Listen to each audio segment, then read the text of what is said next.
Good evening, everyone. We're going to call tonight's meeting to order. We're going to start with a motion to approve the agenda for tonight's meeting. Can I have a motion, please? Councillor McIntosh, seconded by Councillor Stevens. All in favor? Carried unanimously. Are there any disclosures of direct or indirect pecuniary interest? Councillor Prendergast?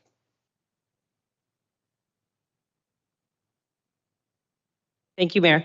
I have a disclosure of direct or indirect pecuniary interest for item 12.1, community grant allocations. My spouse is the president of the board of one of the community groups that's requesting money. Thank you very much, Councillor Prendergast. We have a motion or recommendation to have a closed meeting tonight to receive two closed council minutes, which are from March 6th and March 20th. And we'll also be receiving a confidential verbal report from Jennifer Gowan, Manager of Human Resources, regarding public office holders, personal matters about an identifiable individual, including municipal or local board employees and labor relations or employee negotiations. Can I have a motion to move into closed, please? Councillor Andrews and Deputy Mayor. All in favor? Carried unanimously. We will move into closed session.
Thank you. Okay, we will.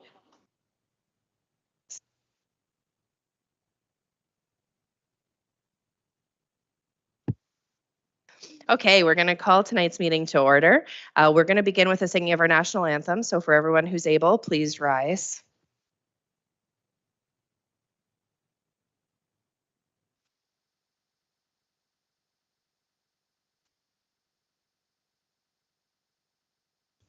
O Canada, our home and native land, true patriot love in all of us command.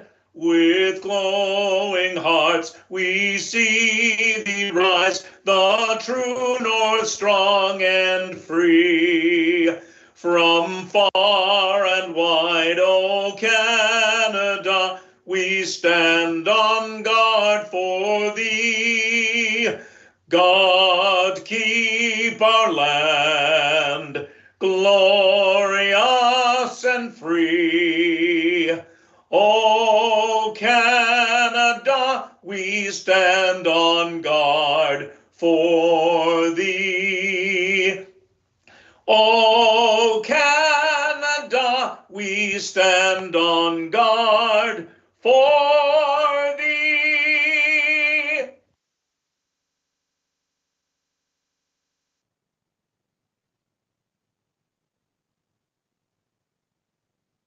We would like to acknowledge the treaty lands and territory of the Williams Treaty Nations and the Mississaugas of the Credit First Nation. We also recognize that Dufferin County is the traditional territory of the Wendat and the Haudenosaunee and is home to many Indigenous people today. This meeting is being aired on public television and or streamed live and may be taped for later public broadcast or webcast. Your name is part of the public record and will be included in the minutes of this meeting. Any member of the public who's joining via telephone is reminded to press *6 to mute and unmute, and please remain muted until the chair requests comments or questions from the public.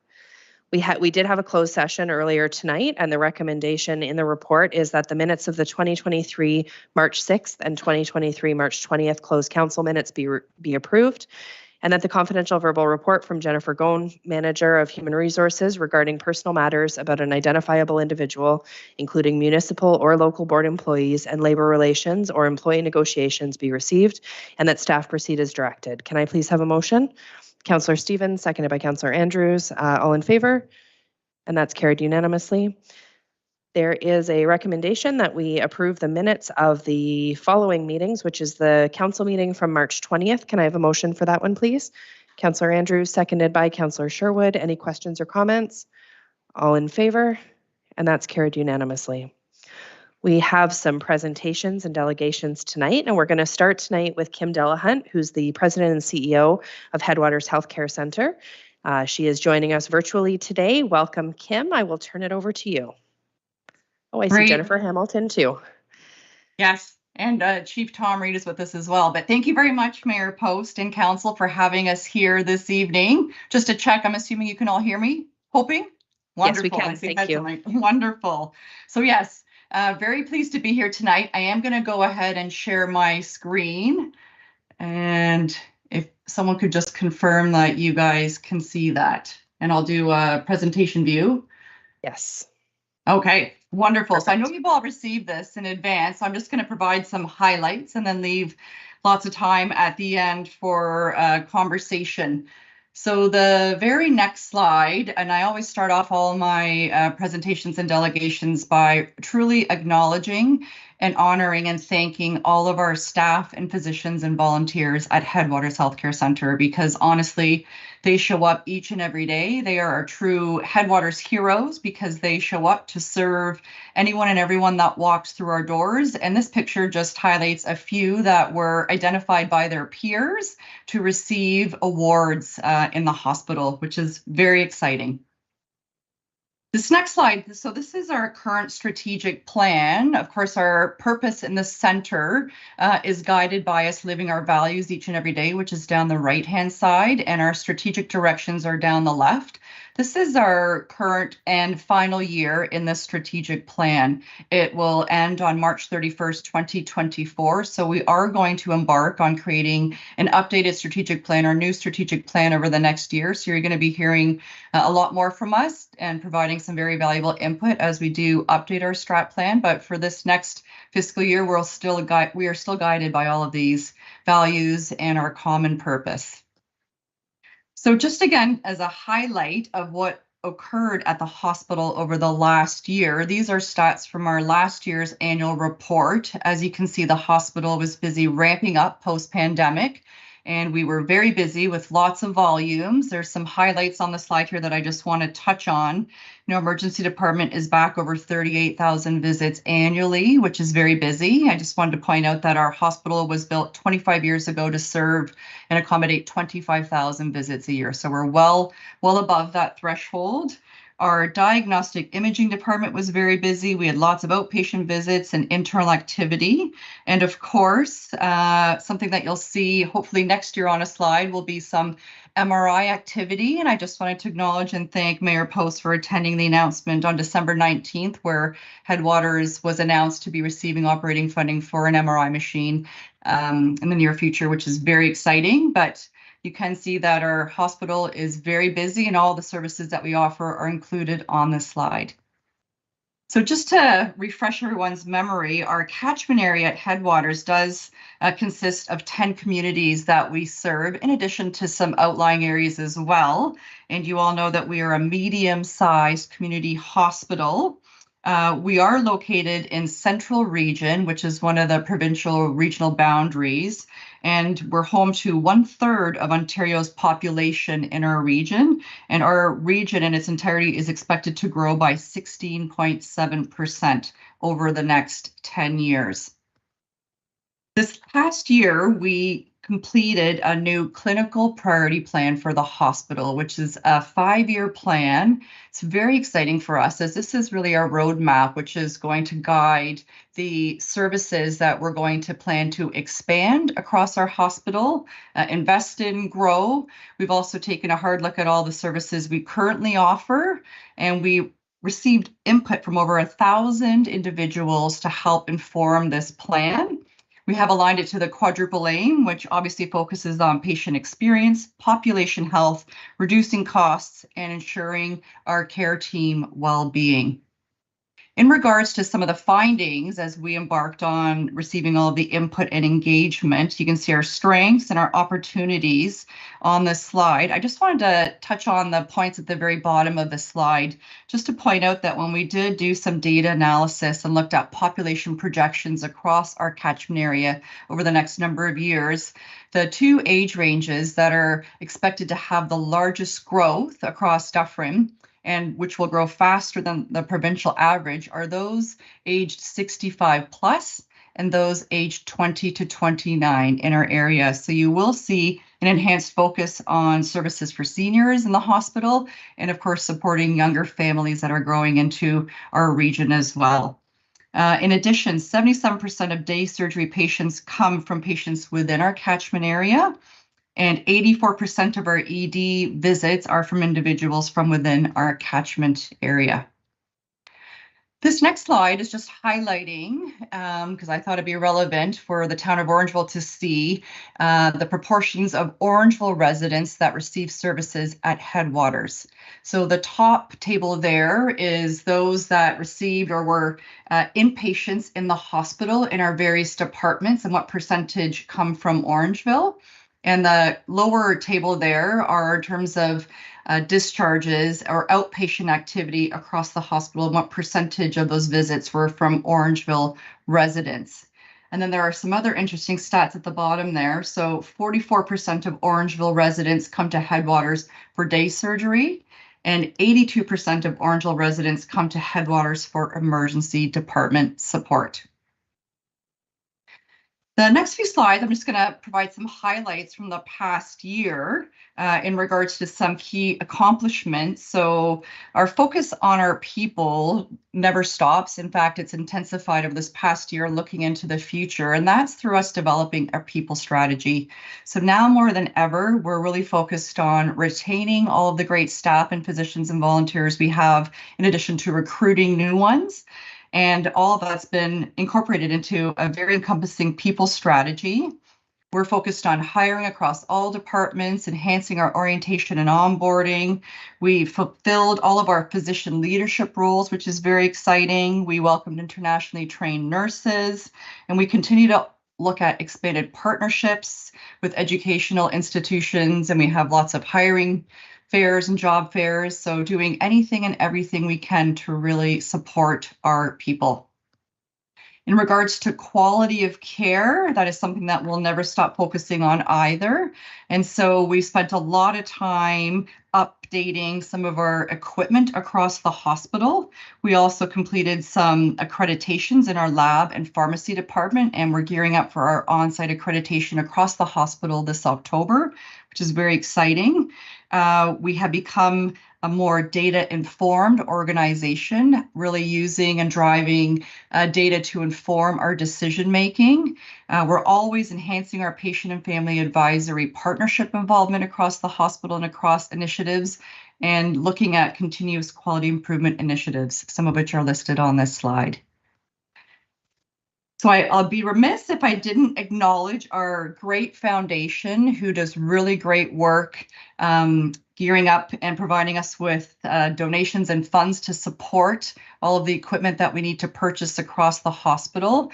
And we also enable such great service at our hospital through our volunteers. And we were really happy to welcome back into the hospital this past year. Our Pulse Cafe and gift shop is reopened up in our main lobby, which is very exciting. And we continue to grow some great volunteer programs like Telecheck.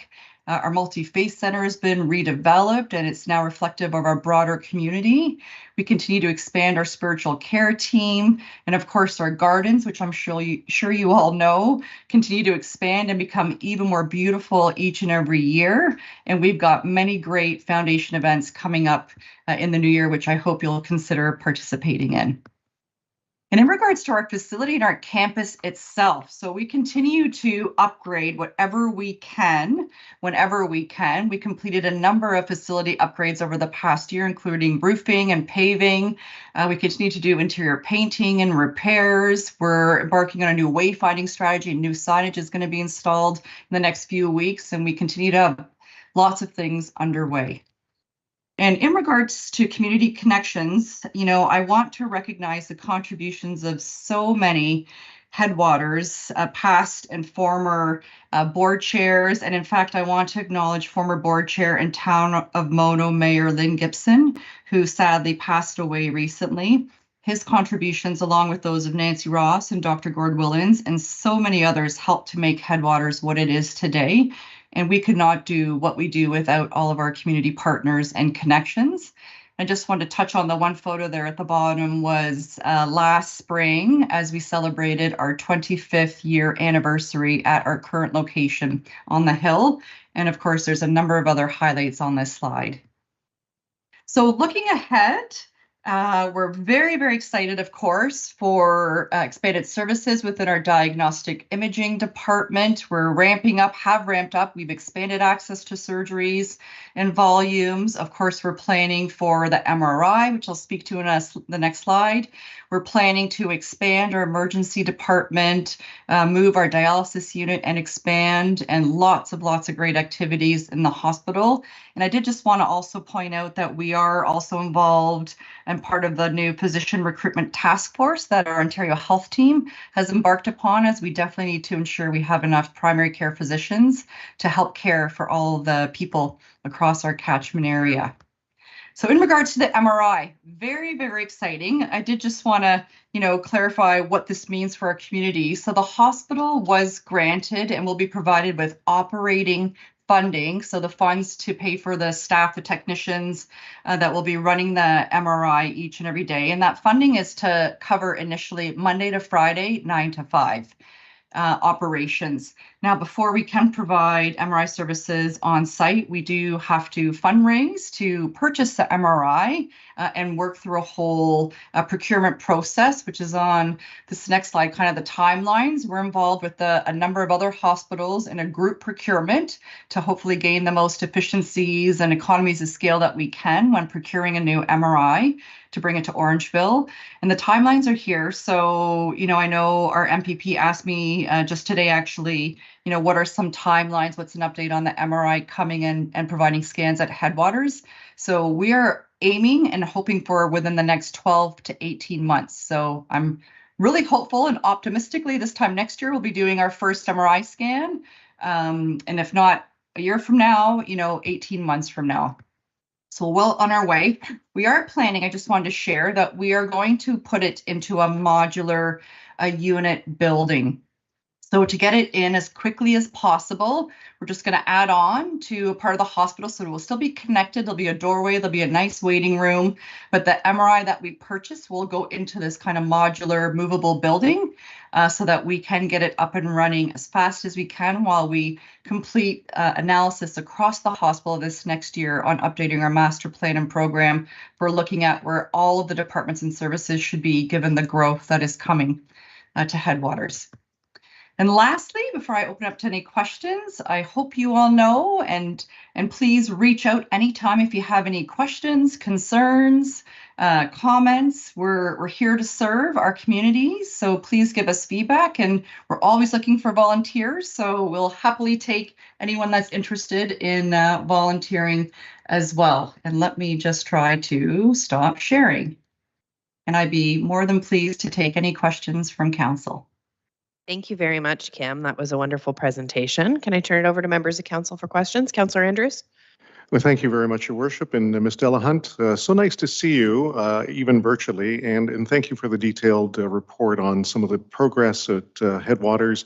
Very impressed by so much that's going on. I remember speaking with the late Dr. David Scott on his physician recruitment activities, and I think we are one of those destinations that physicians are looking at, and I hope that part of this task force that you've spoken about is going to end up bringing some additional physicians, because one thing that many of us on council end up getting is if someone's new to the community, do you know who is taking patients? And those that, of course, that may have the expertise that desperately is needed at the hospital. Just a couple of points. Very impressed by the movable building that you've spoken about for the new MRI. Will that be something that if it is relocated within the facility at some point, will that still remain, or will it be at some point taken down, or is that something that's going to be included as part of your master plan as further expansion? And I have another quick question as well.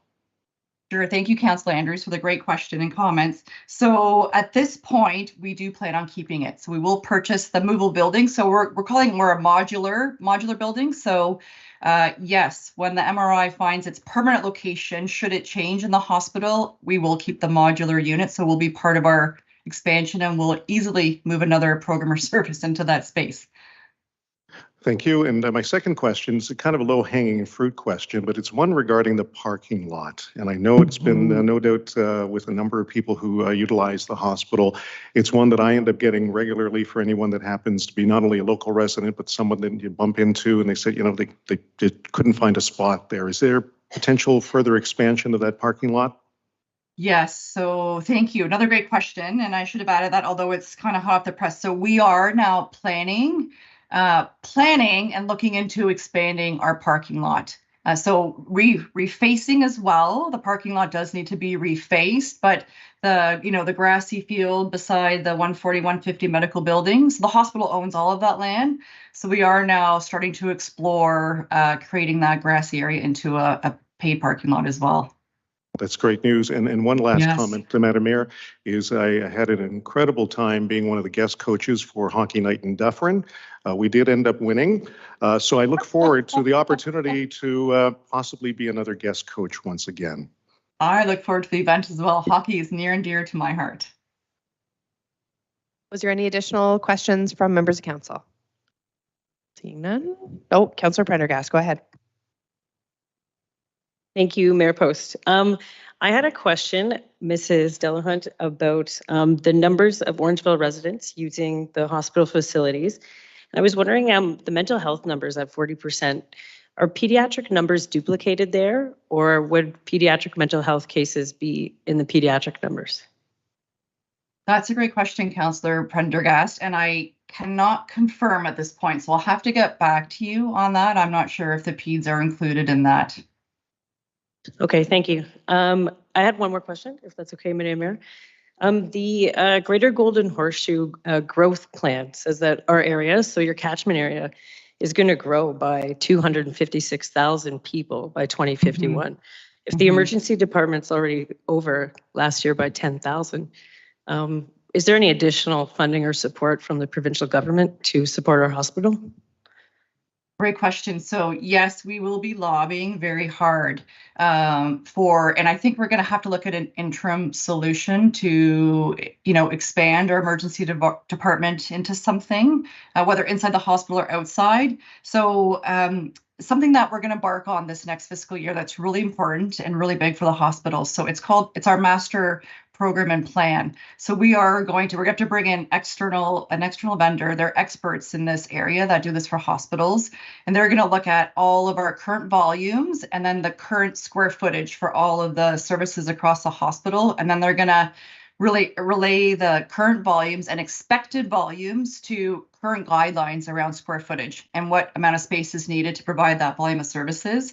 I can tell you we're going to require more space given the volumes and growth. And then an architect comes in as part of this process and then does some options for us, whether we go up, out, combination, and that's called our master program and plan update. And anytime we submit a proposal to the ministry now, their capital branch for an expansion, you have to submit your hospital's master program and plan along with that. Headwater's last master program and plan was completed in 2005. So it's about 20 years old. They typically every 20 years you have to redo them. So it's definitely time. It's really important that we do this work. It's going to take about 12 months to do by the time we procure and do all of that. And then we will submit that.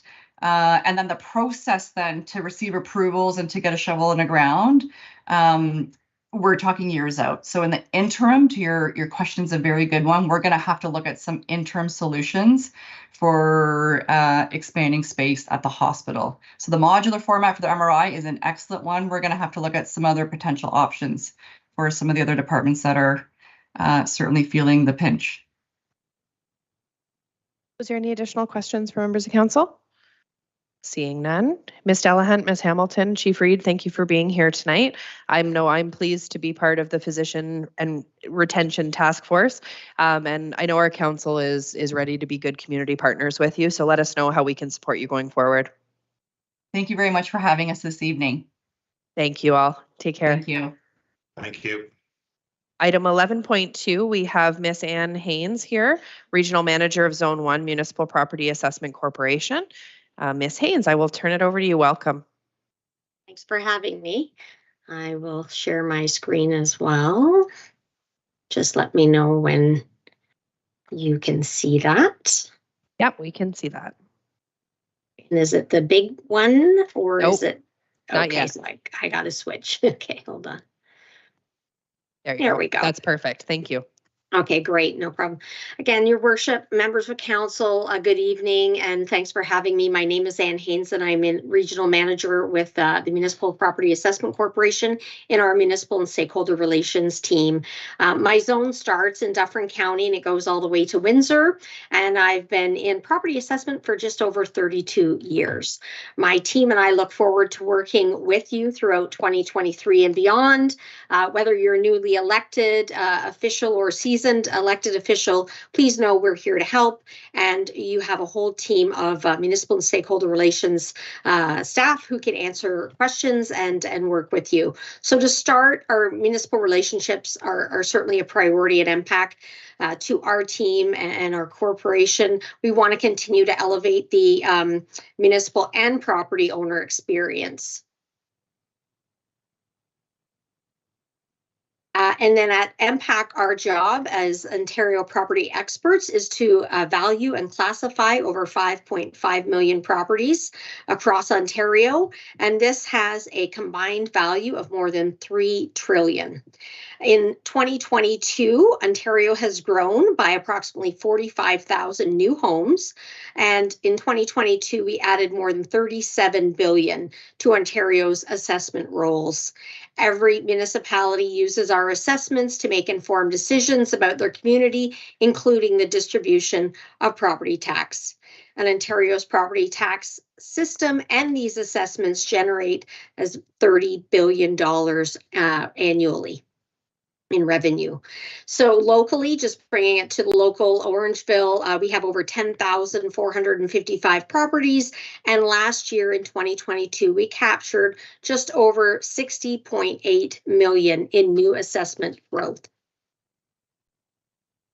There are 4 key players in Ontario's property assessment and tax system, and all have a different role and a different interest in the process.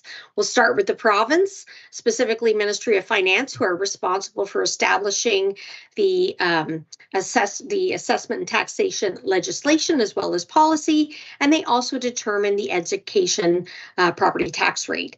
There's also an independent body that adjudicates appeals when there's challenges from property owners of our assessed values, and this is known as the Assessment Review Board, and this also falls under the jurisdiction of the province. MPAC is an independent, not-for-profit corporation funded by all Ontario municipalities, and our role is to accurately assess and classify all properties across Ontario. And we do this in compliance with the Assessment Act and regulations set out by the province. We are accountable to the province, municipalities, and property taxpayers through a board of directors that is comprised of municipal, provincial, and property taxpayer representatives, all appointed by the Minister of Finance. Municipalities determine your budget requirements, you set your tax rates, you collect the property tax in your community that pay for the services that you offer, such as police, fire, roads, recreation, water, among others. And you also use our assessments and establish your tax rates and distribute the tax requirements out to your property taxpayers. And finally, the property owners pay the property tax bill, and they also buy and sell in your community, and they help set the market for which we analyze to arrive at our valuations. As you can imagine, maintaining Ontario's property database is very important.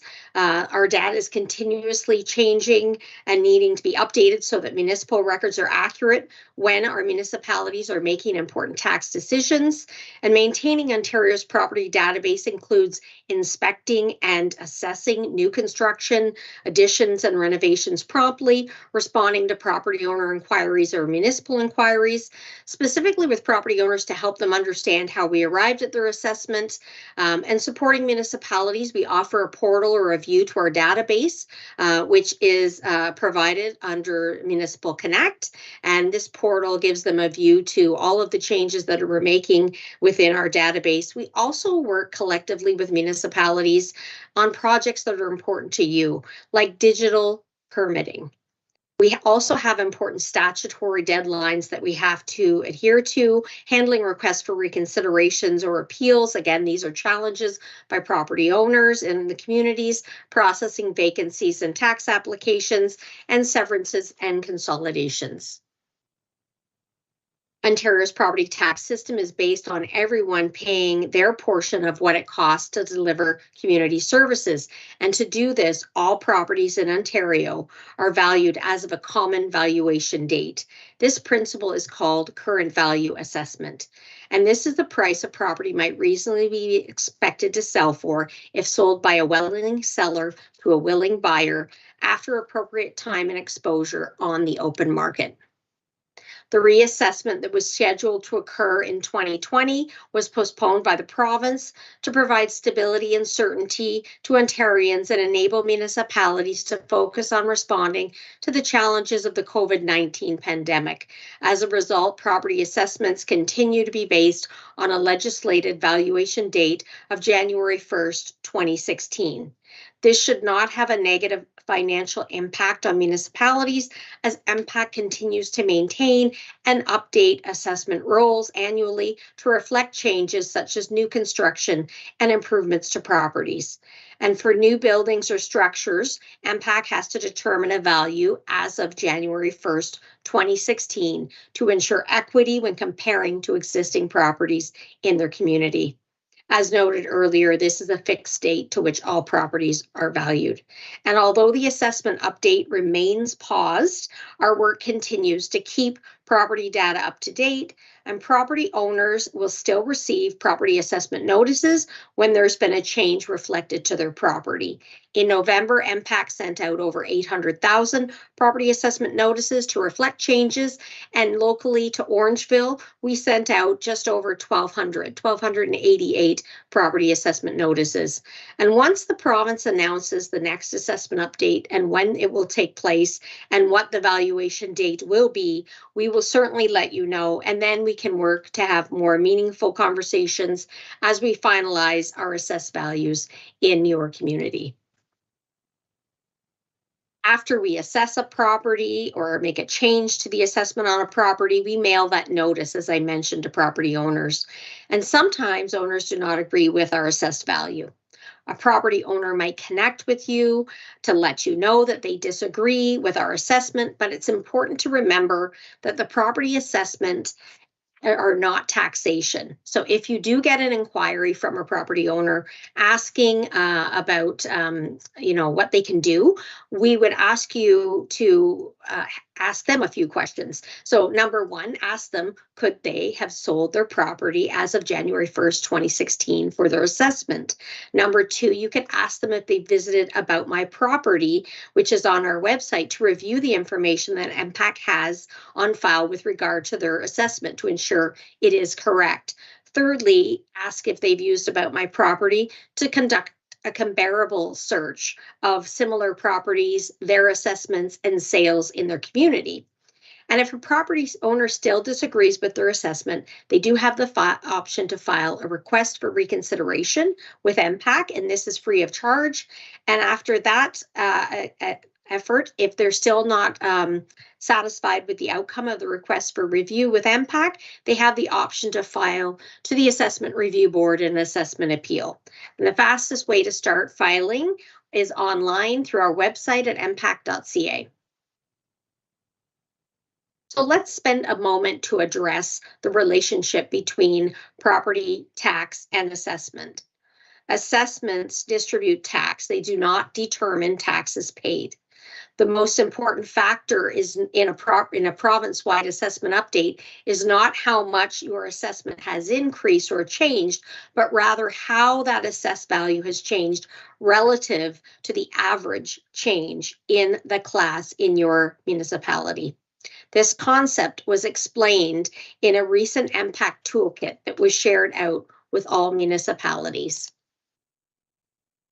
In anticipation of the next province-wide update, we implemented a strategy to address some misconceptions about the relationship of assessed value and taxation, including resources for municipalities that will ensure when an announcement is made by the province, we're ready to support you.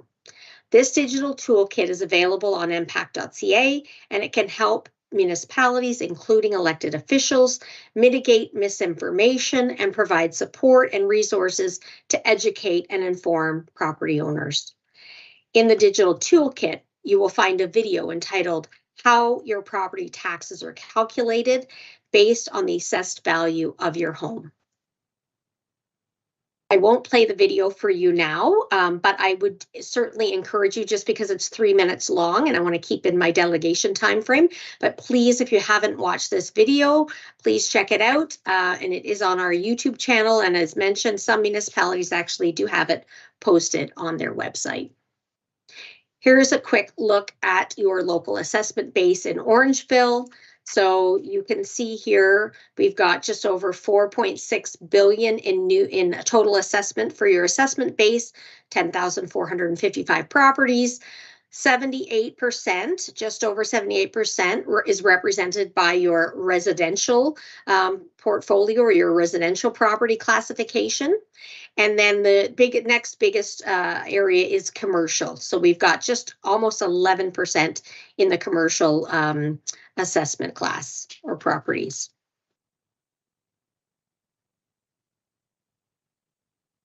Thanks for having me here today. We certainly do want to stay connected. If you have not already done so, I would invite you to subscribe to In Touch, which is our monthly municipal e-newsletter, which can be done through our website, mpac.ca.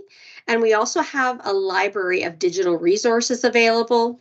MPAC also hosts monthly webinars, and we actually just had a more in-depth sort of assessment 101 and taxation webinar that was held on March the 23rd in conjunction with the Ministry of Finance staff. So if you would like a little bit more detail, this was a high-level overview for you tonight, but if you'd like a little bit more detail, feel free to check out that webinar. And I'm happy to take any questions that you might have at this time. Thank you very much for being here tonight, Ms. Haynes. I will turn it to Council. Is there any questions? Councillor Sherwood? Yes, through you, Your Worship. Hello, Anne. Long time no see. We worked together as colleagues way back when I was in the role of Deputy Treasurer and Tax Collector. So it's good to see you and work with your team, but I'm on the dark side now. I'm a councillor. I wouldn't say dark side, Debbie. Right. I said it before anyone else could. And you made comment in your presentation that the valuation date is still to be determined as to when the new valuation date is. And I know a 2016 valuation date throughout the whole province it's just not realistic anymore. It's time that we get these reassessments done. Is there anything that we can do at a local level to help expedite that? Is that like communications to the Ministry of Finance, Ministry of Municipal Affairs and Housing? What can we do to assist to get these valuation dates moved along? Ms. Haynes? Through you, Mayor Post, I would just say that we, as I mentioned with the 4 roles earlier on and who does what, the province certainly makes that call. They set that date. And we are anxiously awaiting, and when they're ready to announce it, we're at the ready. We've been doing a lot of work on our database, as I mentioned, updating data at the ready, adding in more sales that we get regularly through the land registry system. So unfortunately, it is in the province's purview. It's really up to the municipality. And I was at Roma earlier in January. I'm not sure if anybody was there, but I think that was the most common question that we had at our booth.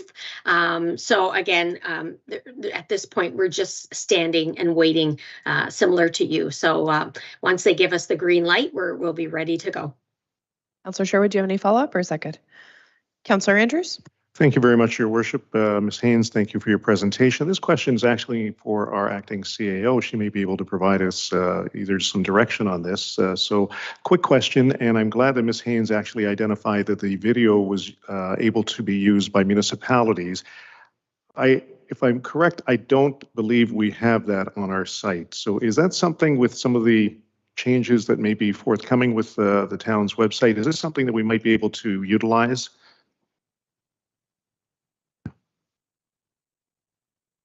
That's definitely something that we can look at adding to the website, and also perhaps doing a piece through our communications to circulate that, and something that you guys can all use in your social media as well.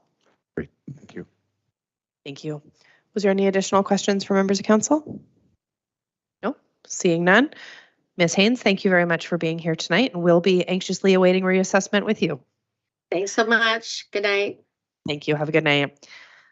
Next up, we have 11.3. I'd like to invite up Vice Chair Ian McSweeney, Member Mary Rose, and Mary Lou Archer, all from the Police Services Board. They've got a presentation for us tonight. Yep, you should be good. You can just have a seat and turn your mic on there, and hopefully everything that you need is there. If not, Lindsay's coming over to help you.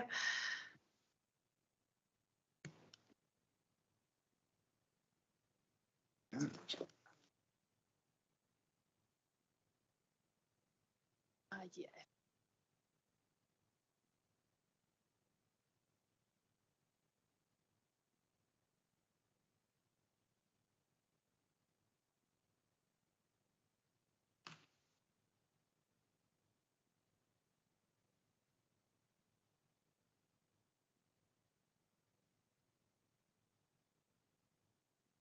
That's the notes version. Did you call up the deck version?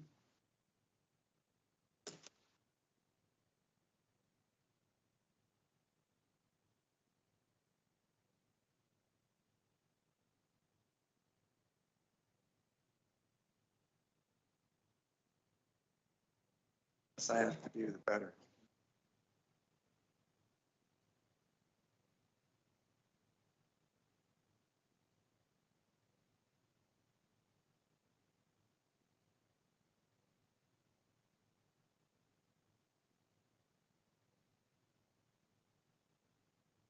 I've got my sidekick here to work the slides.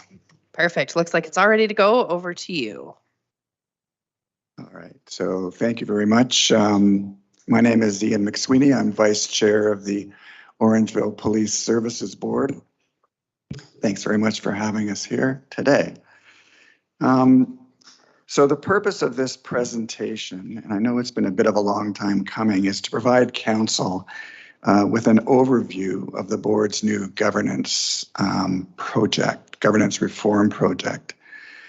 So as council will know, in October of 2020, the board transitioned from a Section 31 board to a Section 10 board in conjunction with, it's very loud, in conjunction with the transfer, the replacement of the local police services with the OPP under an agreement that town council made with the OPP. And I'll be referring to that agreement as the OPP agreement, or the agreement as we go through the deck. So, and I do apologize, some of the slides are a little busy, but I wanted to give you guys a record. So under the Police Services Act, Section 10 and Section 31, there's police service boards have a lot in common, Section 31 boards with Section 10 boards. There's also a lot of differences. So when we went from a 31 to a 10, we shed some responsibilities, primarily with respect to collective bargaining and the ability to hire and fire the police chief, that kind of thing, some budgeting aspects of the police services as well. And that transition from the OPS to the OPP caused the board to really dig into all of its governance documents and try to figure out what changes need to be made in order to properly reflect that transition from 31 to 10. That review, I will tell you, was delayed a little bit, primarily because over 2020, 2021, and 2022, the board was very much occupied with transition items and legacy issues that really resulted in there being a ton of things on our plate. But I'm happy to say that those legacy issues have been largely resolved at this point, and the board has now completed a final draft and a rewrite of a document that really consolidates all of our governance materials together under one roof, including bylaws, protocols, policies, etc. Now, that document is not before council tonight. It has not been finalized by the board, and when it is finalized, we will be communicating to council and sharing that with you. I should say that, I meant to say this at the outset. If at any point, as we're going through these slides, if anyone has any questions, you can stop me and we can deal with it, or we can deal with it at the end. I'm sort of agnostic as to how you want to proceed. So the other aspect I wanted to touch on before we go to the next slide is in March of 2019, the provincial government passed new police services legislation, which is the Community Safety and Policing Act, and that was passed in as part of the Comprehensive Ontario Police Services Act of 2019. And really it was a piece of legislation which was intended to modernize policing and enhance community safety within the province. That CSPA, once it's fully proclaimed, and the latest word is that it'll be sometime early in 2024, Although I saw the Canadian press report before coming here today, indicating that the Solicitor General has, in response to a question period, has indicated that that he's asked the Deputy Minister to try to expedite that process. So it may be what's holding it up is when legislation comes into force. That's one thing, or when it's passed, that's one thing. But it really, the governments don't like to bring legislation into force until the underpinning regulations that really provide all the details are ready. And it's those regulations that are not yet ready. They're being brought out, rolled out for public consultation gradually. But there's a huge amount of those regulations that have not yet been rolled out. And so I'm not sure what expediting the process means. I get the response and question period and what happened, but I realistically, I don't much expect the new legislation to come in, much before, as predicted, early 2024. Okay, so the current legislation, I'll come right out and say it, it's flawed in a number of areas, and not the least of which is the difference between Section 31 and Section 10 boards. And when you really dig into it and try to understand what's going on, there are a lot of questions. And so I'm hoping that when the new legislation and regulations do finally come into force, that a lot of those questions will be clarified. Nevertheless, I think while we wait, I think it's absolutely essential, and this is the philosophy that the board has adopted. Let's get our house in order now. Let's look at the current legislation and make sure that our governance structure and framework is in full compliance with the existing law, so that when the new law comes into force in 2024, we'll be starting from a base where we know we're compliant, and then we'll just have to make changes that are required to be in compliance with the new legislation. So that's where we hope to be at the time the new legislation comes into force. So the role of the board. The board's oversight role is primarily set out in 3 areas. The first area is under Section 10 sub 9 of the Police Services Act. The second is, and I don't know when the last time you picked up the OPP agreement is, but there's some provisions in there that also pertain to the board's responsibility and the responsibility of others in connection with the transition. And then the third is and perhaps the most complicated, is the ASR, the Adequacy Standards Regulations. And by the way, that's the guts of all of this. And so when I was at a Zone 5 meeting a couple of weeks ago, I was happy to hear, I asked the question, is the Adequacy Standards Regulation going to be one of those regulations that is reviewed and issued for public consultation? And the legal counsel for the Ontario Association of the Chiefs of Police said, well, that's a good question. Just yesterday, the government decided to add the ASR into the mix of the regulations that it was reviewing. That tells me we are, I don't want to be pessimistic, but that tells me we are perhaps even further away from seeing the new legislation come into place, because they need to get the ASR right. And if they weren't thinking about it before and they just started thinking about it now, they've got a bit of catching up to do. So anyway, there's those 3 areas, and I'm going to deal with them one at a time, break it up a little bit. So the first area is under the Police Services Act, and I've included a paraphrasing of Section 10 sub 9 in the deck. The board has the responsibility to advise the detachment commander, and throughout the presentation, as a short form, I might just say DC, but if I catch myself, I'll say detachment commander.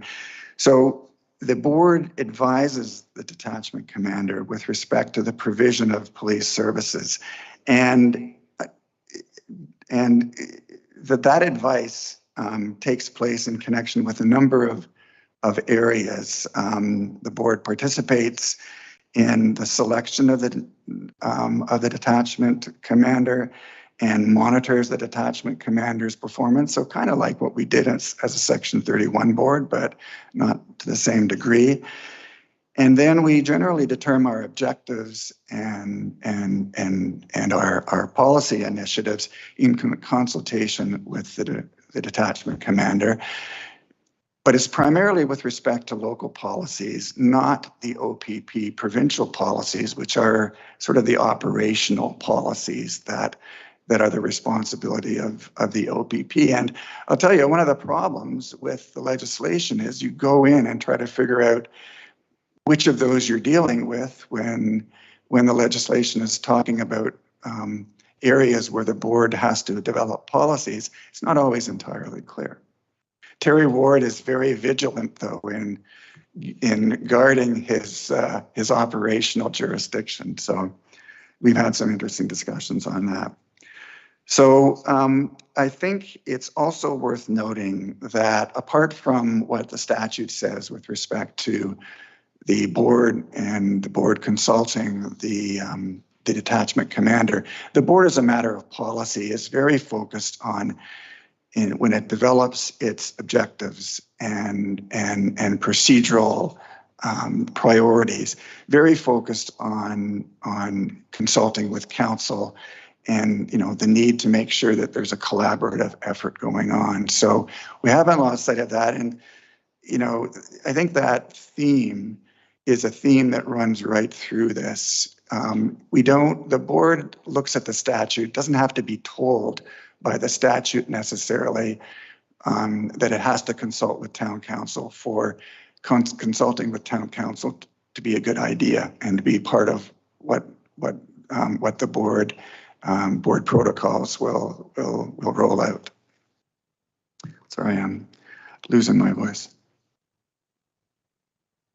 Okay, so the second area is the OPP agreement. And under that agreement, the town and the OPP reached an understanding on how the adequacy standards regulations, how compliance with the ASR would be achieved. So under the agreement, the OPP are responsible for ensuring that all mandatory ASR standards are met and maintained. That's the OPP's responsibility.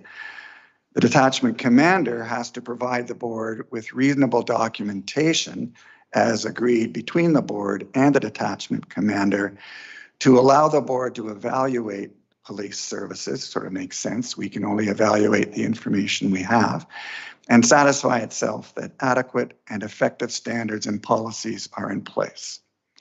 And then the third broad area under the agreement is the board is responsible for monitoring the delivery of police services to ensure that the provisions of the ASR are satisfied. So that's what the OPP agreement says. So third, and I'll be spending a bit more time on this area. Third, the adequacy standards regulations themselves. I'll say that it's a bit of a heavy slog to read and understand the ASR. I'm a lawyer, so even for a lawyer, it's a bit of I found it a bit of a challenge to figure out what was going on, to sort of operationalize what the statute was saying in terms of what the board should be doing. But let's have at it. So I'm gonna sort of break it down. So if you look at the adequacy standards regulations, you'll see that sections 1 to 28 set out the standards that are applicable to the board and the detachment commander that relate to a bunch of other areas: community-based crime prevention, law enforcement, victims assistance, public order, maintenance, emergency response services. There's a whole bunch. I mean, it's very meaty. There's a whole bunch of material in those first 28 sections. And then you flip to the next section, which I'm going to get to on the next slide. Section 29 of the ASR really is intended to tell boards which of these standards require board policies. So that's the idea. And if you look at section 29, so I'll just say the next couple of slides, the reason they're in red is, and I actually meant to change them before sending it out. I just wanted to emphasize for council and to highlight those, what the ASR requirements are for the board consultation and disclosure to council members, the public, in addition to the board's dealings with the detachment commander. So I decided to put this, that's why the next couple of slides are in red. So regarding policies, and I could spend hours on this, but section 29, it took a while to sort of, until the light went on, but section 29 says that the board has to establish policies with respect to a number of areas. Most of them are touched upon in that previous slide, but there's more than that. The challenge is that if you look at those areas, many of those areas are operational.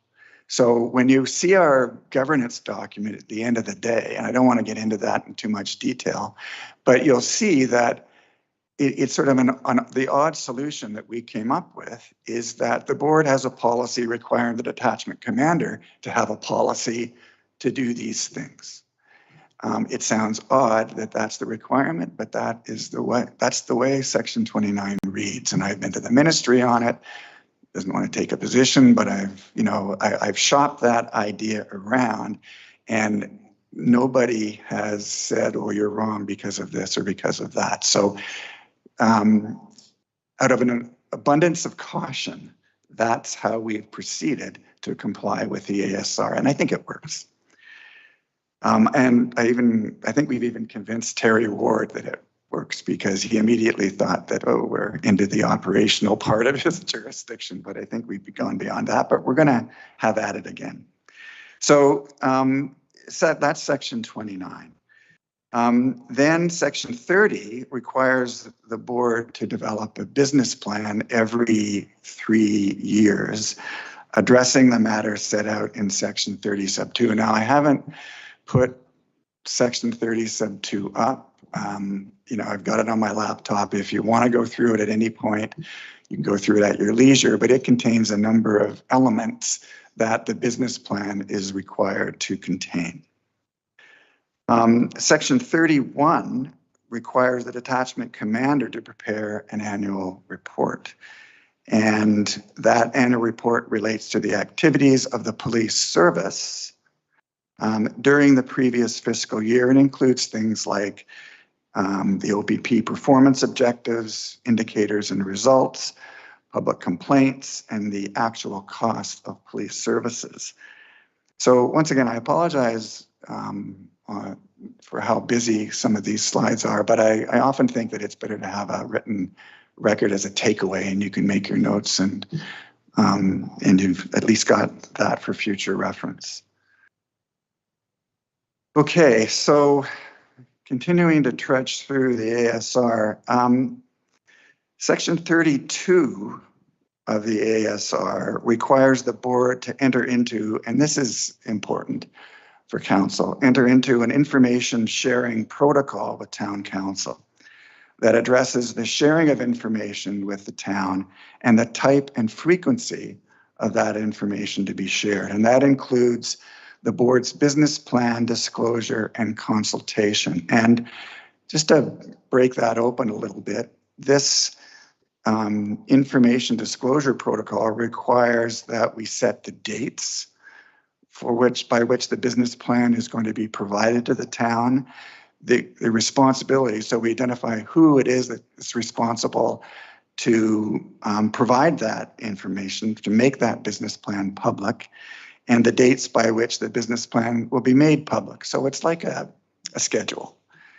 Under 32.1D, and this is another section that I've puzzled over a bit, 32.1D, the town council, if town council chooses, the joint determination and participation in the consultation process for the development of the business plan. Now, I don't know whether that's a joint sign off on the business plan itself or a joint preparation of the process by which the business plan is to be reviewed by council. I don't propose we dig into that now. We will bring it back to council and we'll talk about that. We'll come to a position as a board and then we'll discuss it with you. I kind of think it's the process, not the actual approval of the plan itself, but we can talk about that. The information sharing protocol also includes the detachment commander's annual report disclosure. And similar to the other information disclosure, that disclosure has to provide the dates by which the annual report is to be disclosed to town council and the date by which the annual report is to be made public. Finally, section 32.2 provides that the board has to consult. And this came as a bit of a surprise to me, and I got to admit, I'm not sure that any of this has ever been done in the past, but it's going to be done in the future. The board has to consult with town council and school boards, community organizations and groups, businesses and members of the public in the municipality it serves during the development of the business plan. So, you know, the consultation process is actually quite robust. And I'll be honest with you, you know, that hasn't really happened in the past, in my experience, but it's going to happen in the future.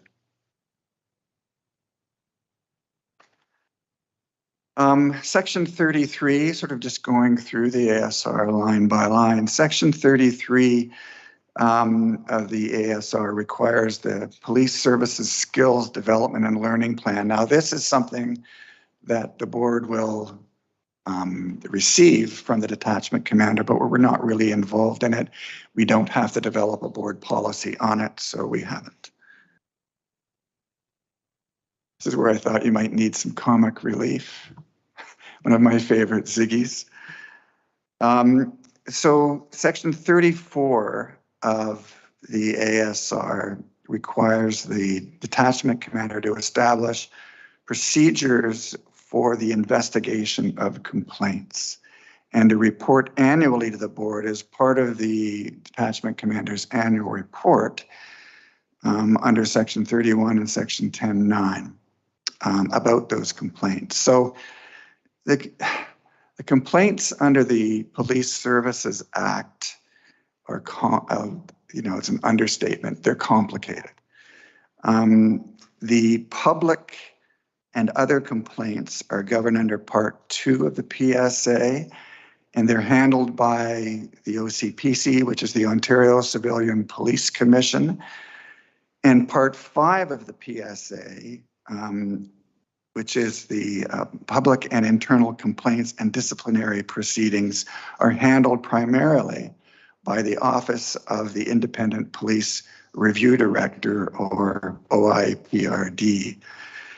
So the important thing, I think, for council to get out of this is that the complaints process is, first of all, the responsibility of the detachment commander with respect to providing a process for the things that the complaints the detachment commander handles. But that also the complaints may involve the OCPC or the OIPRD or decisions of the detachment commander. So you've got these three different kinds of complaints. And that while the board is not involved directly we can be involved either through the investigation part, for example, of an OCPC complaint, or we can be a witness. The board can be a witness in connection with the OCPC hearing process or investigative process, as that rolls out. And the strange thing that we noticed when we went through is that under Part 5,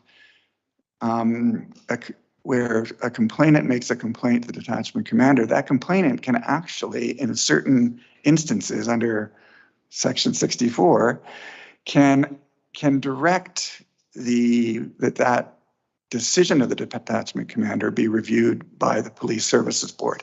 So I can tell you the Police Services Board is not set up to be an adjudicator of that kind of a complaint process, but in anticipation that we could face that, it's in the statute, we have embedded that into our complaints policy. So it's in our complaints policy if and when we need it, although I suspect that those instances where we're asked to review a decision by the detachment commander under that provision are few and far between. So Section 35 of the ASR requires that the board and the detachment commander implement a quality assurance process relating to the delivery of services. We've developed a policy on that, and this is included in our governance package, which you will eventually see. I just want to, we're sort of getting towards the end, I wanted to spend a bit of time on the board relationship with town council, the detachment commander, and the public. Because, I mean, town council, the board, the detachment commander, and the public, we've each got a role to play in policing as community stakeholders. And the cooperation, the cooperative implementation is perhaps, I think, one of the most important aspects of serving the public's best interests through ensuring adequate policing and public safety. So we have to all cooperate, we have to understand what our roles are, and we have to understand that we're all, you know, part of the machine that at the end of the day delivers to our community. So the board is generally, and I've taken some of this, we've taken some of this out of the OAPSB manual. Some of it's a bit dated, but I think it's accurate that the board is generally the link between the community and the detachment commander, and that relationship between board members and the detachment commander is collegial, and we've talked as a board about this on many occasions, and we all have a common purpose. And we all have an interest in cooperative interaction, including free-flowing sharing of relevant information and collaborative development of strategic policies and protocols. The board and the detachment commander work together with appropriate town council consultation as required by the legislation and public transparency. These are easy things to say. They're often difficult things to do. The town is responsible, as you know, for funding, and the board is responsible for police services oversight. So they're separate roles, they're independent roles, but they are collaborative roles.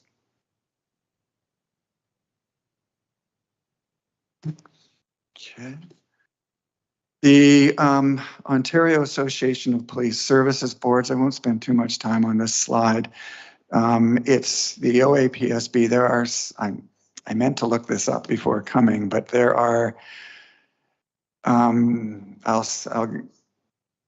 fudge it by saying dozens and dozens of police services boards in the province of Ontario. Lots of Section 31 boards, lots of Section 10 boards, and the association that provides teaching and guidance to all of those boards is the OAPSB.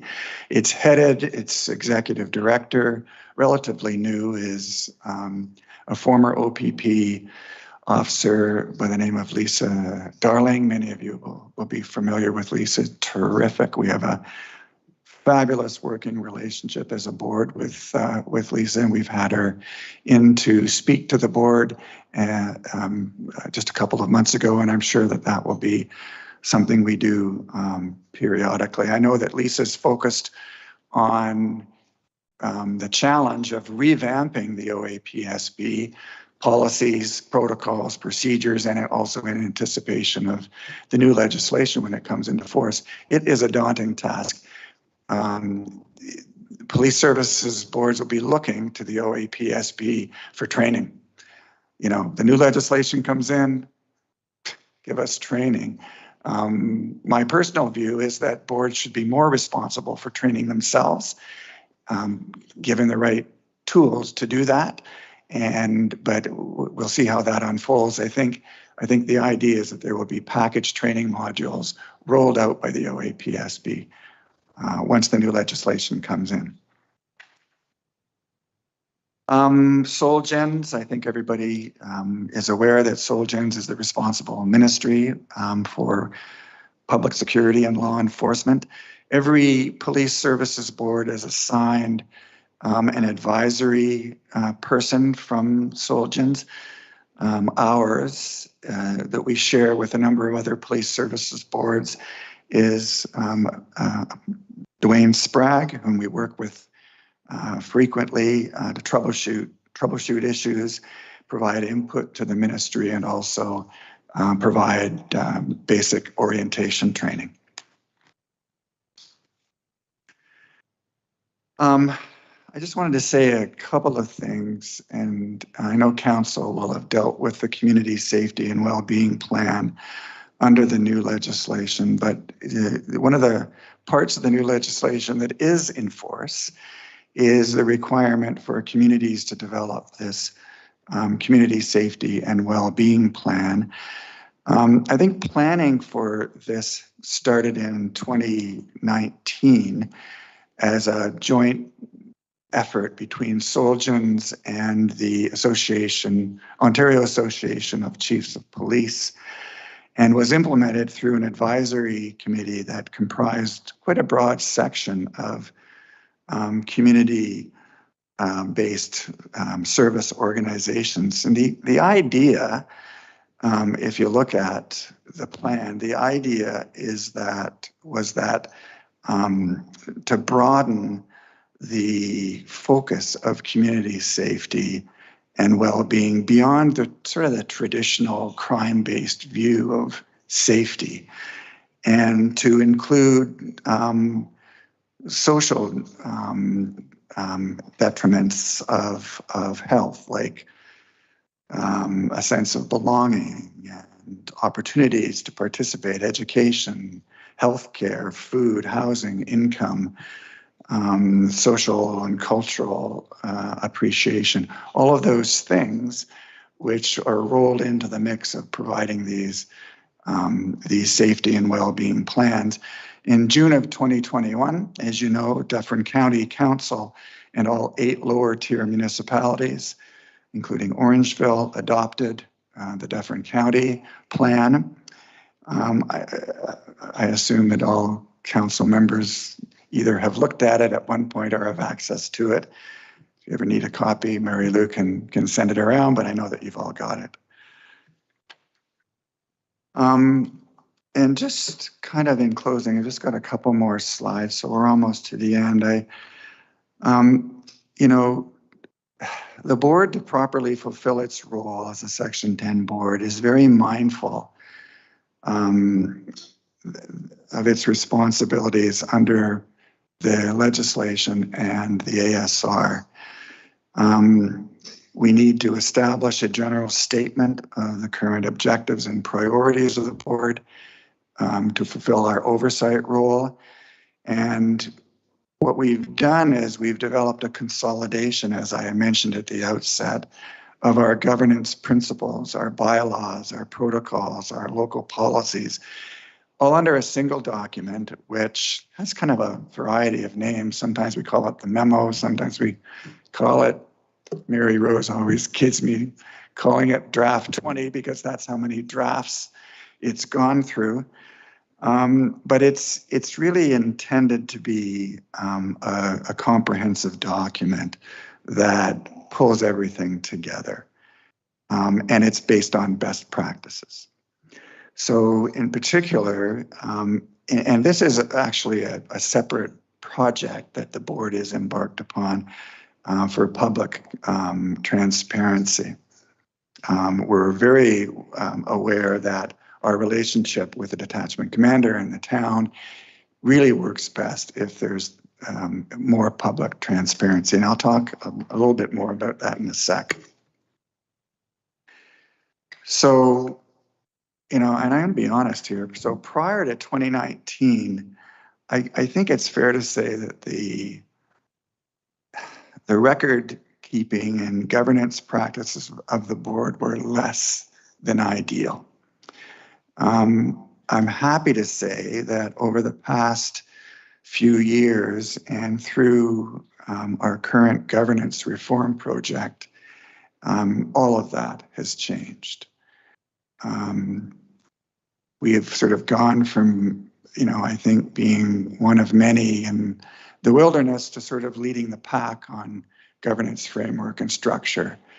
And when we roll it out, we were going to share it with the OAPSB and with other boards. We've already kind of announced that what we're doing, and I expect that other boards will look to what we've done as some guidance with respect to how they want to do their own governance reform. So I think I don't want to repeat myself, but I think I've already said that once we still have a bit of work to do with that document, it attaches everything. So all 19 policies, all of our bylaws, all of our protocols. It talks about all of the resources, all of the legislation, everything brought in under one cover. And, really the idea is that will be a document we can share, not only use ourselves, but we can pass it along for the edification of future boards, and it will bring that element of consistency to our governance framework that I think has been lacking in the past.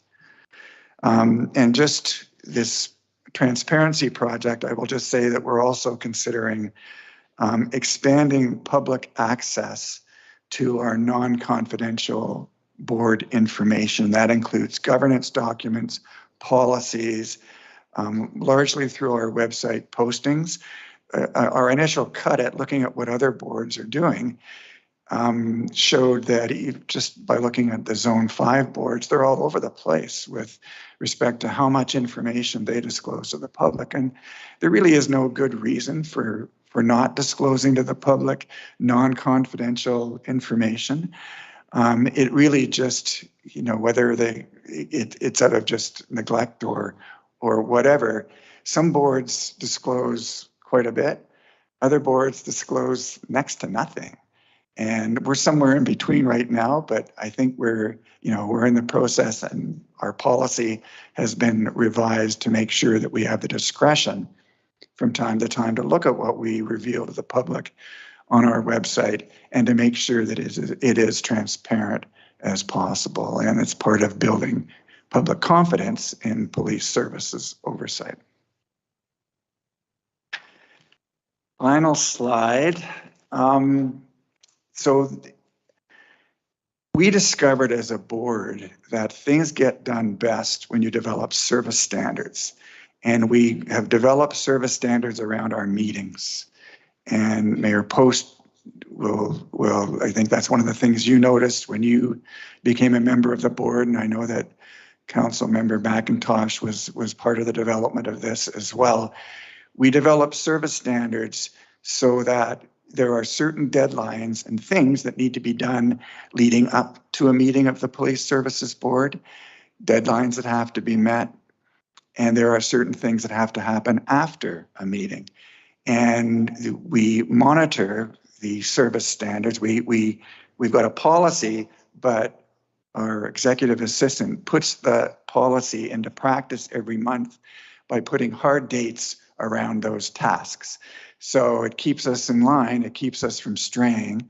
So, we are like knocking it out of the park. We're like 100% as far as implementing our service standards, both leading up to meetings and afterwards. So with that in mind, we are going to take that experience and we're going to develop service standards for our governance framework as well, because all of these things that we have stated we have to do in our policies, all of these things that the legislation requires us to do, it's one thing to write them down. It's quite another to make sure that they're done. You've got to, in a sense, operationalize it. So we will be doing that as sort of our stage 2 of the governance reform project, so that we can make sure that we not only say what should be done, but we also do it. And with that, I'm happy to take questions. Thank you very much, Ian. I've been a member of the Police Services Board for a very short time, and I've learned a couple of things. We've got a great board filled with lovely, dedicated people, and Ian really loves a good policy. So I will turn it over to Deputy Mayor Taylor. Go ahead. Thank you, Mayor Post. I'd just like to say a few things if I could. So first off, just to thank the board members who are able to come here tonight. So thank you, Mary Rose. And I'd be remiss if I didn't say it's the second time I've seen you tonight, because you were in another presentation 25 years ago, that picture at the hospital. There you were there opening our hospital, and there you are still today representing our community. So kudos to you. And then to you, Mary Lou, thank you for being here tonight. Appreciate all the contributions you bring.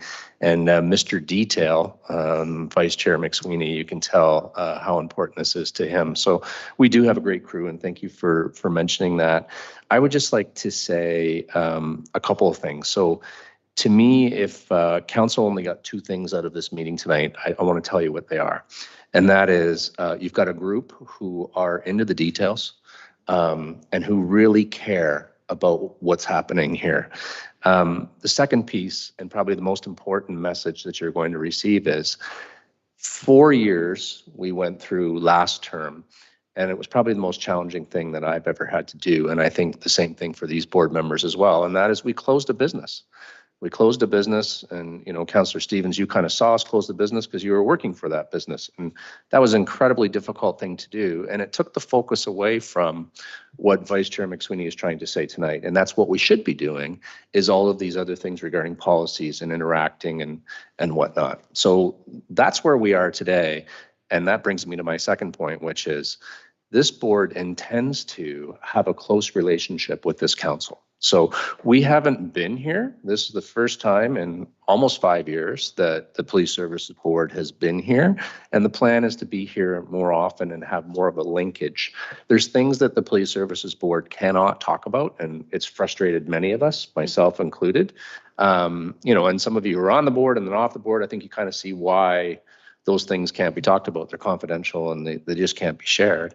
But the reality is we want to be as transparent as possible, and we want to be partners with town council. And that's part of the reason why this group is here. And those are the 2 things I wanted to share. So thank you very much for your presentation, Ian. Thank you, Deputy Mayor. Councillor Andrews. Thank you very much, Your Worship. And I also want to thank not only Deputy Mayor Taylor, but also Chair of the Police Services Board, Vice Chair McSweeney, as well as Board Member Rose, and the Executive Assistant, Ms. Archer, for a detailed presentation, one that, as you've indicated, is long overdue. And I'm most appreciative. What you've outlined has been it is daunting. It's probably the best word to at this time of the night, time of the day, to describe what you have gone through. And I think what it is going to help not only the members of council, but also the members of our community understand the importance of the Police Services Board in relationship to, of course, the operational activities of our OPP detachment. I'm also appreciative to hear that at some point our detachment commander will be coming here and providing us with some updates. I think that the annual overview of what's happening is imperative.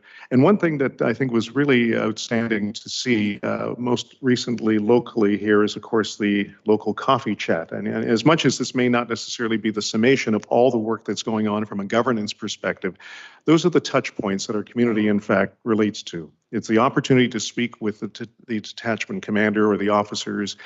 This oversight board is so important but at the same time, the opportunity for them to also reach out to members of our community is critical. One other point that I wanted to share very quickly, Your Worship, is the importance of the relationship with the board and the detachment and also our community regarding some of the things that are happening from an emergency services perspective and wellness. And I was so pleased to see that component highlighted as part of your presentation here today, because some of us who, of course, sit on a variety of other committees, we're dealing with the general public, we see some things that are happening, and that wellness component is so vital, especially as we're going through this recovery period after the pandemic. And I know some of you that are involved with that and have been for quite some time know the impact and the importance of it. So thank you very much for all that you have done, and I look forward to further updates coming to council. Thank you, Councillor Andrews. Councillor Sherwood. Yes, through you, Your Worship, to Mr. McSweeney and the rest of the board members, thank you very much for being here this evening. It's much appreciated. One of the things that our Deputy Mayor commented about that was going to be one of my comments is the absence and the disconnect between the Police Services Board and this council. My last term and this term, I feel there's been no association. So to have you here tonight and know that going forward, there's going to be that association is much appreciated, because there hasn't been any presence from the board up to this point.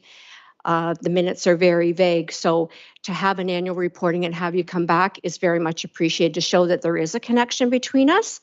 One of the things I was going to ask you, it sounds like you have put a lot of your own time into this government's policy document.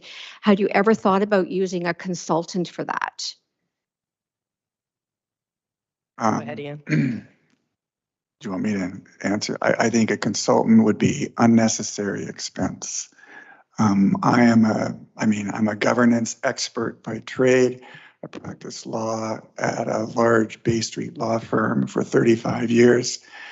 So I'm pretty confident in my own ability to guide that.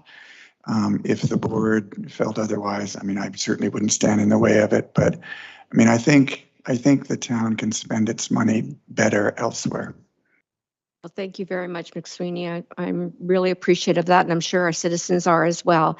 If I could, please.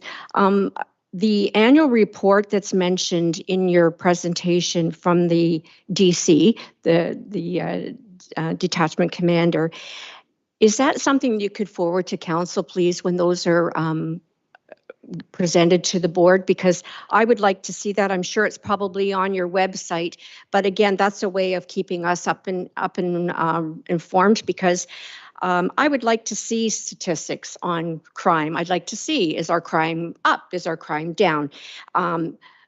Maybe calls of service. Are they increasing or decreasing? And I would assume that this report from the DC would contain some of that data that we would be interested in. So could you forward that on to council for review? So that's one of the things that is being formalized through the information sharing protocol. That is actually a requirement that be done on an annual basis. And Deputy Chair, remind me, I know that we have something called the ward report, and part of that we get in camera, but I think the public portion of it is done in the public sessions, and those interim, whether they're quarterly or per meeting reports from the detachment commander, they do share a lot of information, a lot of which is provided in documents as part of the public package. So if council wants to receive that public information on a more frequent basis, I don't see any reason why we couldn't accommodate that. That would be appreciated, especially even if it just came with the minutes, because like I said, the minutes seemed very, very, very weak. It's probably buried, because I think, Mary Lou, correct me if I'm wrong, I think as part of the agenda package goes out. The agenda package contains a ton of documents, which includes whatever documents we receive from the detachment commander, and then the detachment commander speaks to that in the public session. So they're probably too buried. So yeah, I think it's, I certainly have, I mean, something we guess we have to take to the board, but I certainly don't have an issue with providing council with public information that is served up in a little more user-friendly way. And again, that would be respectful of the fact that we do have that relationship that we're working together between the board and the town council. And lastly, the new Councillor Sherwood, can I pause you for just 1 second? I think Deputy Mayor wanted to just jump in on that piece. Oh. Yeah, if I could, we can absolutely share that out. It's, again, it's an open session as they're speaking to. It's in the meeting minutes, and anybody can see with the, not in the meeting minutes, and the documentation in the package, and that package is posted publicly. The ward report, as we call it, so Terry Ward, the ward report, it's buried in there, and you can see all the different crimes that happen, and it's issued quarterly. And so when I get that, I can just forward that to council and share, but you can also read through the documentation. So it's not hidden, but it's a long document, candidly, and to read it would be daunting, but I'll make sure that I parse that out moving forward and share that with the group. Thanks, Deputy Mayor. Go ahead, Councillor Sherwood. Carry on. Thank you, Your Worship.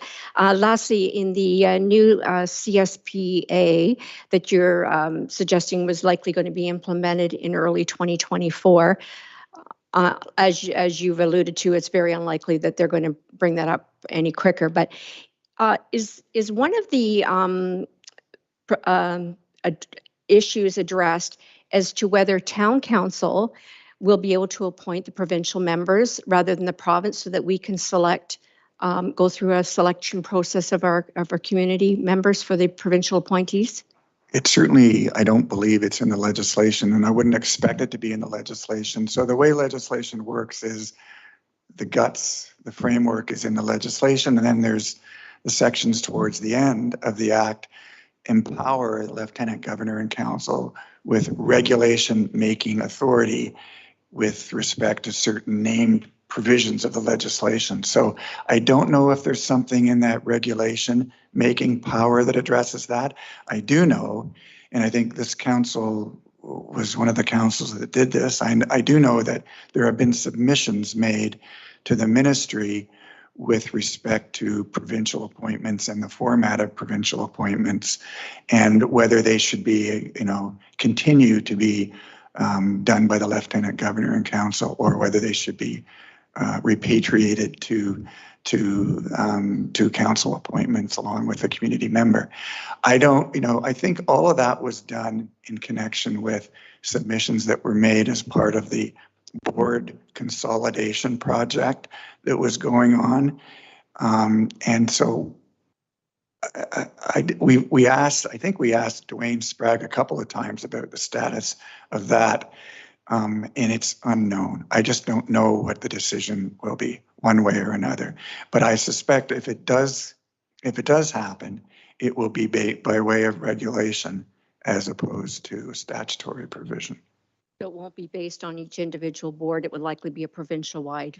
Well, that's an interesting, it could, there could be, I think that would be unreasonably complicated, but there could be a provision that says at the discretion of council, you can appoint all the members, and in default, the Lieutenant Governor and Council will appoint 2 of a 5-member board. I suspect that it won't be worded that way. It'll probably be all or nothing. And I will tell you that my feeling is that the ministry will likely jealously guard its appointment-making responsibilities. So I think it's a political issue that would need to be changed politically. Again, thank you for the board for everything you've done during the transition, and really do appreciate you being here this evening. Thank you. Thanks, Councillor Sherwood. Was there any additional questions from members of council? Seeing none. Thank you guys very much for being here. Appreciate all your time, and thank you for the very thorough presentation and all the hard work on the policy changes. Okay, we will head into staff reports now. We'll start with item 12.1. Councillor Prendergast, you do have your conflict. We will notify you once we're finished discussing, and we'll come and get you, okay?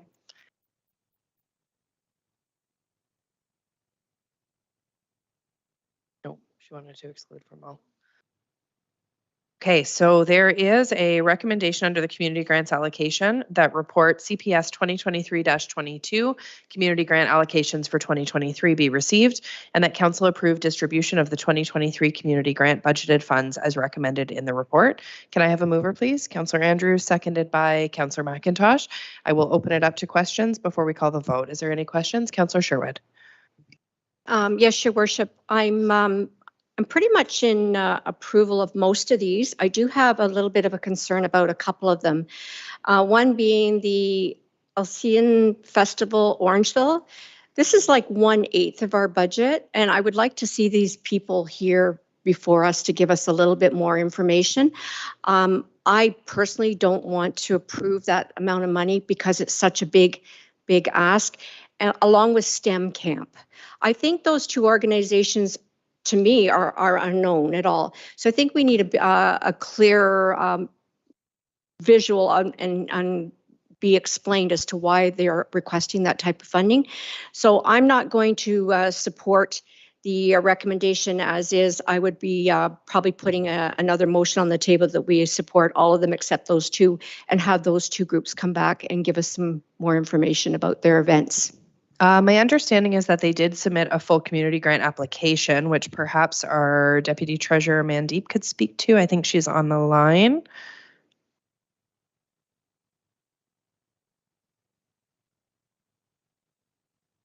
Hi, good evening. Yes, thank you, Mayor Post. That is correct. We do have the applications. We can forward them to council if you would like. Or bring another report. They did send in a full application. Was there a specific question about the application that you had, Councillor Sherwood, or something specific about the organization, or just a better understanding of what they're looking to do?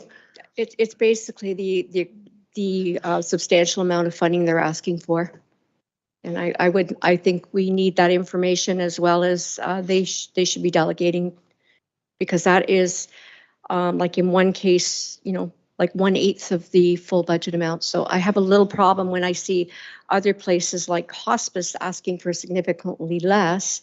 Not that they're saying that they're not as important, but this is a lot of money for a first time ask. Okay. Was there additional questions or comments? Yeah, Councillor McIntosh. Thank you, Worship. I too have concerns with those two exact items. Not that I'm saying they don't deserve it. I would just like to know more about it. $10,000 is a lot to be asking, especially a first time. So I'd like to know a bit more about it before going ahead.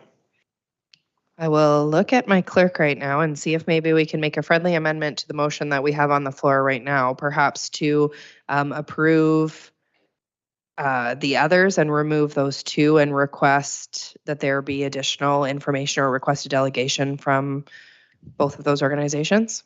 I would agree with that, Madam Mayor. I would just list that council approved distribution of 2023 community grant budgeted funds, and I would list those organizations: Bethel Hospice, Hospice Dufferin, Rotary Club of Orangeville, Orangeville Blues and Jazz, and that if perhaps you would like staff to report back with more fulsome information on STEM and Alicia grant requests.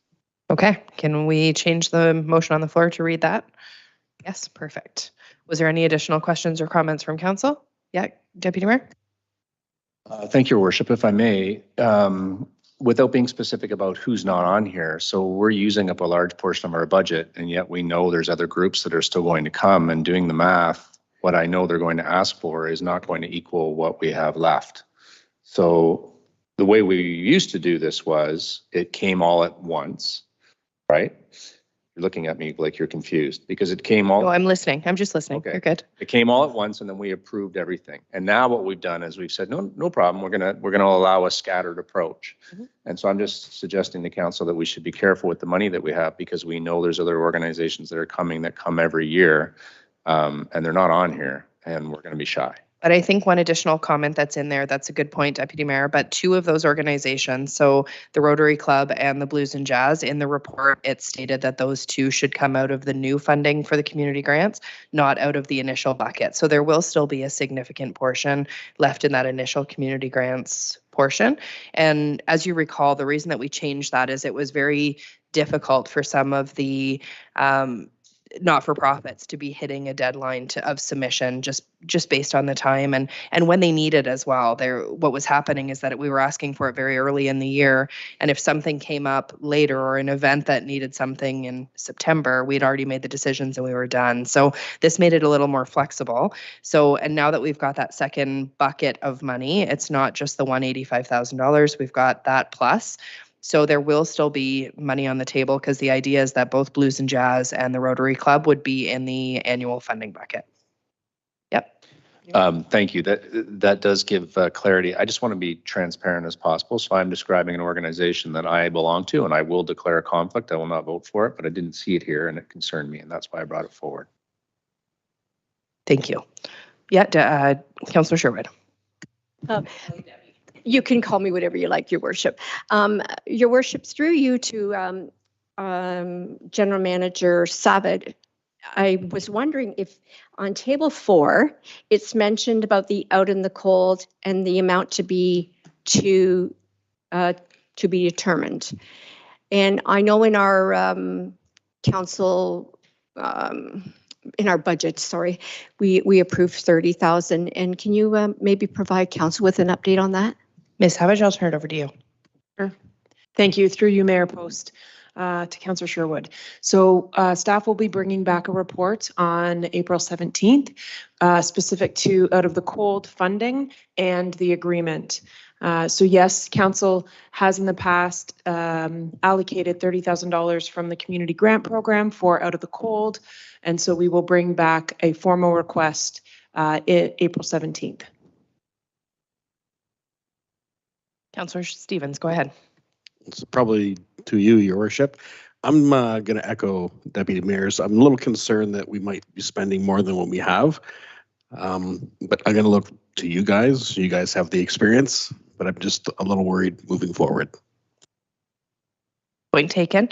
I'm not concerned yet. I know that there are still going to be some organizations that are coming forward. We do have similar community organizations that come forward annually or that we can kind of count on that may be asking for 2,000 or 5,000 later. And I still think we've got enough in the bucket to be able to hit and cover those. Councillor Sherwood, go ahead. Yes, Your Worship. Maybe perhaps to the Deputy Treasurer. I believe it's you that had put this report. So if we have the $80,000, which we know is the community grant, the $95,000, which we approved to be those organizations that will be coming more than annually. So can you give me a quick update of the math? If we are approving the Orangeville Blues and Jazz and the Rotary Club to be coming out of that $95,000 pot, and I believe the out in the cold and family transition place, what's the math there? How much does that add up to? Yes, Deputy Treasurer, Mayor Post, to Councillor Sherwood. That is right. So if we, sorry, I'm just doing it here quickly. So if we approve for the multi-year grant for the family transition place, the Rotary Club and the Orangeville Blues and Jazz Festival, and as well as the Out in the Cold program, there will be 10,000 left in the multi-year of which is the 95,000. However, then we do also have the other bucket for the annual. Okay, perfect. Any additional questions or comments? Councillor Andrews? Thank you very much, Your Worship. I just wanted to say that I think that the way this is structured helps us tremendously, and I like the way it is. I have no concern, and I'm appreciative that the amendment was also made, and so thus we'll be voting on that. Okay, if everybody's good, then I will call the vote. Okay, all in favor of the motion on the floor? And that's carried unanimously. If we can get Councillor Prendergast back in here, that would be great.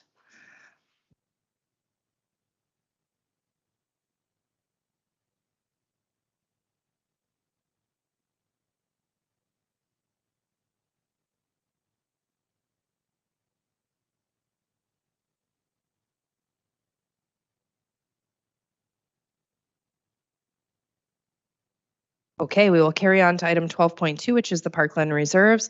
Recommendation in the agenda is that report CPS 2023-23 dated April 3rd, 2023, Parkland Reserves Financial Report 2022 be received. Can I have a motion, please? Councillor Andrews, seconded by Councillor Sherwood. Any questions or comments on this report? Seeing none, I'll call the vote. All in favor? And that's carried unanimously. Item 12.3 is the investment report for 2022. There's a recommendation that report CPS 2023-24 investment report for 2022 fiscal year be received. Can I have a motion, please?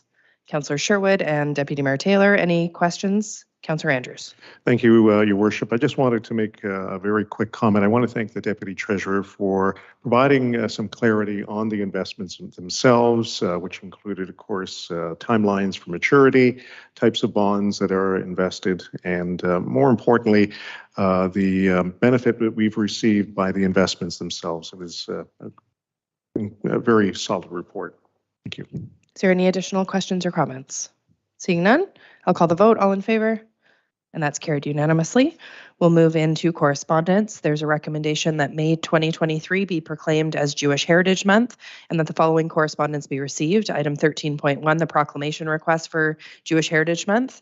13.2, the County of Dufferin Notice of Public Meeting, Municipal Comprehensive Review. And 13.3, the County of Dufferin support for the Town of Caledon study of Highway 10. Can I have a motion? Thank you. Councillor McIntosh, seconded by Councillor Prendergast. Any questions or comments? Seeing none, all in favor? And that's carried unanimously. We'll move into committee and board minutes. Recommendation that the minutes of the January 17th, 2023 and February 2nd, 2023 Orangeville Police Services board minutes be received. Can I have a motion, please? Councillor Stevens, seconded by Deputy Mayor. Any questions or comments? Seeing none, all in favor? And that's carried unanimously. There is no notices of motion prior to meeting. Is there any notices of motion from any members tonight? Seeing none, I will go into new business. Any items of new business? Councillor Stevens and then Councillor Andrews. Thank you, Your Worship. First, can I have an update how the library downtown is going? Ms. Savage, I'll turn it over to you. Thank you. Through you, Mayor Post. Councillor Stevens, there was a site meeting last week. Staff met on site with the contractor. Things are moving fairly well. We are hoping that we are in the final stages. I have promised our chief librarian I will not give an exact date at this point, but when we do know more, we will let you know. Do you have any specific questions about the library? Nope, just looking for an overall date. Was that all that you had for new business? Oh, one more? No, sorry. I brought up to our acting COA at the time was Mr. Osmond about a new dog park, sorry, at the West End. He was going to bring back, I just don't want to fall off the table. So not sure if anybody can talk about that or we can just add it to new business down the road. Ms. Savage, I'll turn it over to you. Thank you. Through you, Mayor Post, Councillor Stevens. In fact, today I put it back on the to-do list. It is on our radar to bring back a report. Staff have been looking into potential locations for a dog park because I believe the temporary one, or there is one behind the Orangeville Mall, and I know that that area is being built up. So we are actively looking for new locations and intend to report back to council by the end of Q2. So we intend to come back by, I believe, June. Thank you. And one last one. Okay. So tonight on my way here, the bus stop at Sea Line and Broadway, it's just up a little bit. It's right by the water building. The car raced around the advanced green, almost rear-ended the bus. This is the second time in 2 weeks I've noticed this. I'm just wondering if there's a new study, maybe a different location for that. It's at a very bad spot. Mr. Koslek, I know that we're revisiting a lot of our bus routes right now, so I will turn it over to you. Through your worship, we haven't heard any incidents in that area, but we'll follow up on it and see if there's an opportunity to move the stop to make it safer or just be able to have it more noticeable so people are aware the stop is there and they're alert if buses do stop and pull in. Yeah, if I can. it's not the bus, it's actually the traffic trying to beat the advanced green. They're going around the corner too quick, and again, they almost hit the bus twice in the past 2 weeks. So, thank you. Councillor Andrews. Thank you, Your Worship. 2 items very quickly. I want to thank staff for their participation over the weekend at the Lions Home Spring Show, or whatever it's officially titled as. For those of us who were there, it was incredible to see the staff and their dedication, commitment, and providing explanation of some of the things that are happening within our community. A number of questions, and the display itself was top-notch. So that's number 1 on my list. But again, thank you to all the staff who took some time out of their very busy schedules to be there. The other is I did circulate to council and some staff members, but for the general public who may be curious about the 236 First Street development, this is the SHIP project, which is supportive housing in province.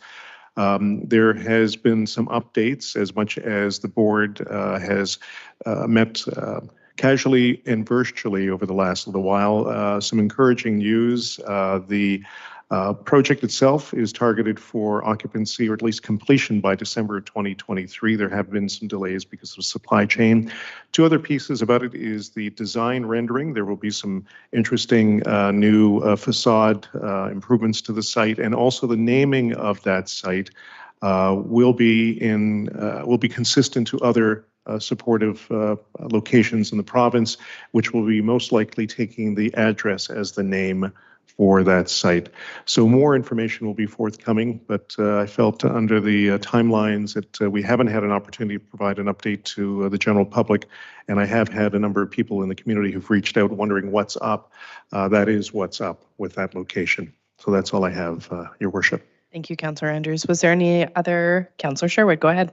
Your Worship, thank you. Through you to perhaps either Councillor Andrews or General Manager Koslak.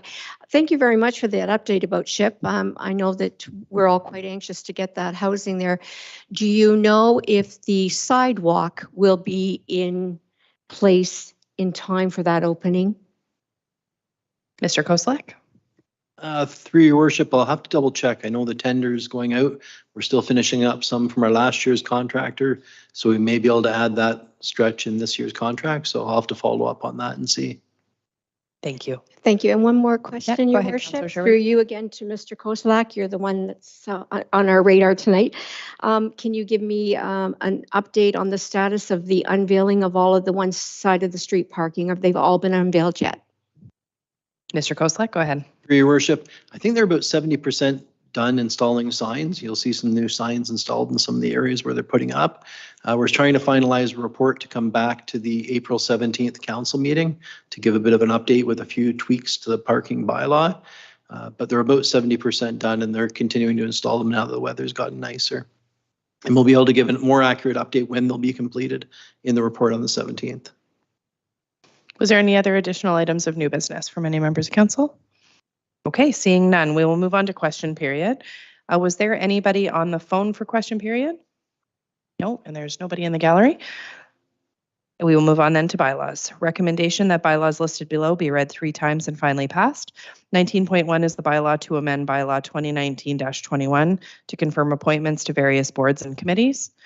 19.2 is a bylaw to authorize the entering into and execution of a loan agreement with Bill McCutcheon, Don Van Kampen, and Karen Webster for the 2023 International Plowing Match and Rural Expo Local Committee.